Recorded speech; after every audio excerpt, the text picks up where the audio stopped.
Yeah, it was kind of a little bit unknown going into the season.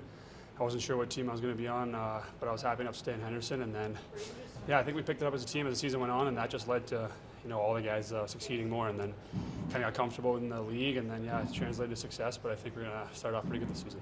What are you hoping to gain from this tournament, especially on your line? What are you guys hoping to? Yeah, I think Sapo and Kat are both really unbelievable players. They're pretty easy to play with, so. Just looking to make sure we're working hard, doing the right things, and leading the guys, because there's a couple of guys here. It's their first time, so we've done it a couple of times. So we're trying to lead the way. You kind of take on like a little bit of a leadership role, knowing you've had that year in Henderson now. You're kind of helping the new guys along as well. Yeah, definitely. I mean, it was just a year ago I was kind of in their shoes, so looking back, thinking I don't know why I was so nervous. The guys here are awesome. The staff here is awesome, but yeah, just trying to lead the way a little bit. Based off how last season went and how development camp went, what are you hoping to just show the coaching staff this weekend? Yeah, just showed them that I've worked on things I need to improve on, done the little things at home and in the gym this summer, and hopefully it translates to the ice. What are some of those improvements you've honed in on? Just conditioning, strength, honestly, like everything. The next level is crazy jump, so everyone's so strong and fast. I want to get to that level, so I've got to do those things.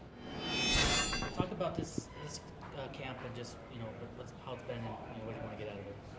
Yeah, it's been good. I mean, it's my fourth time coming here, so I'm obviously ready and used to it. But yeah, like I say, like being a leader, and there's a lot of young guys here, and I once was a young guy playing in this tournament, and it's nerve-wracking. So as much as I can, helping those guys out and making them feel comfortable so they play the best they can. So. A big change for you is that you're on forward, and obviously you did a little bit of that last year on defense, but it seems like going forward, that's what they feel like is best for you and best for you. So talk about the transition to that. Yeah, I mean, I talked to the staff at the end of the year, and they felt that would be the best spot for me to play this upcoming year. So I'm excited for the year, and we'll see. Get ready for those games, and I'm excited to play up front. What should you play up front growing up? I don't know. If there was always like an extra forward, my dad coached me growing up, so if somebody needed to go up, it's usually the coach's son. So once in a while. What part of your game do you feel like can be most effective at that position? Or how can you be most effective at that I think position? just playing hard, playing the right way, doing everything right, defending well. Even though I'm a forward, I still gotta defend well in my own zone. So I think that's probably the biggest thing. How are you different now than you were this time last year?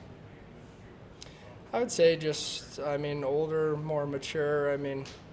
Every year I come back, you know more people, and it's more comfortable here. So. How much playing, almost the entire season in the AHL last year? How much did that help? Because the year before you were mostly in ECHL, and then this year mostly in Henderson. Yeah, it was great. I mean, those guys are awesome. There's a bunch of great older guys we had there last year who helped a ton of us, like me, Bo, and you, Chaz, Hemmerling. So it was great. We had a great group, and I'm excited for this upcoming year. And do you feel like, being that you've been to a few of these, that you can take on a leadership role with this group that's going into Colorado this weekend? Yeah, for sure. Like I said, you want to help those guys who are young. Like I once was there, 19 years old, young at camp, a little nervous. So as much as I can, just trying to help those guys get comfortable and make our team play the best. Playing up front give you more freedom to mix it up with dudes, or? I would say a little bit. You're in front of all the nets and getting into it. So yeah, I would say a little bit. You got to look at Braeden Bowman a little bit up close last year. Just what did you see as far as the way that he plays and how he just continued to develop as the year went on? Well, his development from this camp on last year has taken a huge step. We've seen it resulting in signing an NHL contract. But for us, it started at this tournament, a bit of a coming out party for him with how he played. Led into VGK camp where he stayed right until the team kind of broke to one group, which I think was great for his development as he came to us in Henderson after practicing with NHL guys for that many days. And then going through our camp, he's a guy that we just kept coming back in the coach's room and saying we can give him a little bit more or put him in a different position, or he was that guy that just continued to, whatever we gave him, he could handle. And his game continued to evolve. He became, he's real good on the walls, real good at getting pucks off of the wall and into space or into support. He's conscious of positionally his D zone, where he needs to be on the ice. He's just in the right position. and that translates well to play in the pro game. And that, I guess, being on the walls probably translates well to being with his line mates and those guys that like to, make plays with the puck and kind of get going in space. Rather. Well, there's some real good players that on Vegas that do that. Coming to mind, Mark Stoner, guys like that get the puck off the wall and to their support or the speed coming through the middle. We've seen that with this team over the years, and he values that. He's willing to hang in there. He can make the play off that, and then when he has the puck, he makes the right decisions. How excited is just kind of get back into like a hockey routine with having games, even though these are just rookie games, but just getting back into preparing for games and just going out there? That's an important step. It's nice for our staff to get back together. We get on the ice with these guys. We have, like I said yesterday, the returning guys that are coming back. We expect them to take leadership roles, which they have already as camp has gone on the first 2 days. And then, it's a step. We tell the guys to, that what's in front of you, you have to be where you are today and where your feet are. But it's just signals that the season's starting and it's time to get ready. How much more do you get out of the 2 games than you get out of the practices, or vice versa? Well, I think it's probably you're playing against somebody that's not your teammate or somebody you're getting to know. So there's the different colored jersey. I think that plays into it. We've seen it at these rookie games where the intensity can get up. Players get in different positions. Is there pushback in certain times? How do you handle different situations? So, like today we do power play, penalty kill. Well, we don't want the guys one-timing it off somebody's ankle. You don't want certain scenarios like that. So you see those live reps that you can't necessarily duplicate at the same level in practice. Are you planning on one goalie each for one game, or do you probably split up? Yeah, no, we got 2 goalies. They'll each play a game. Carl will play tomorrow. We'll go with Carl. Cam will play the second game.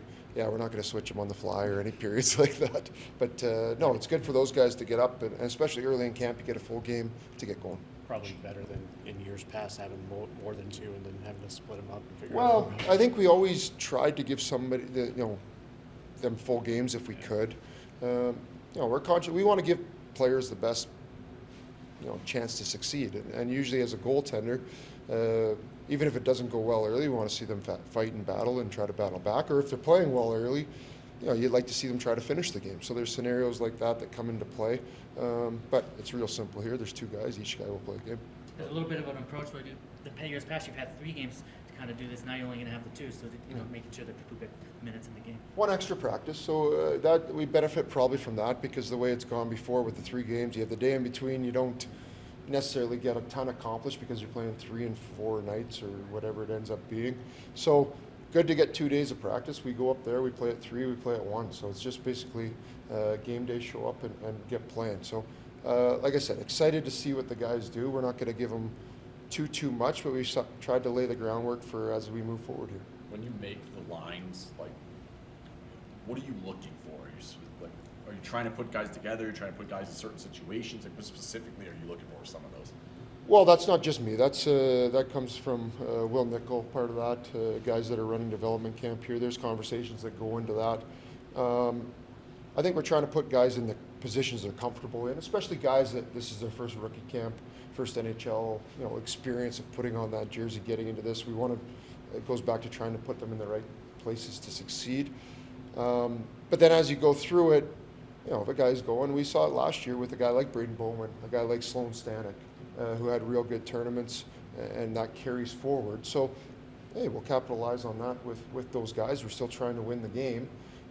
But as we move through, there's conversations that are had.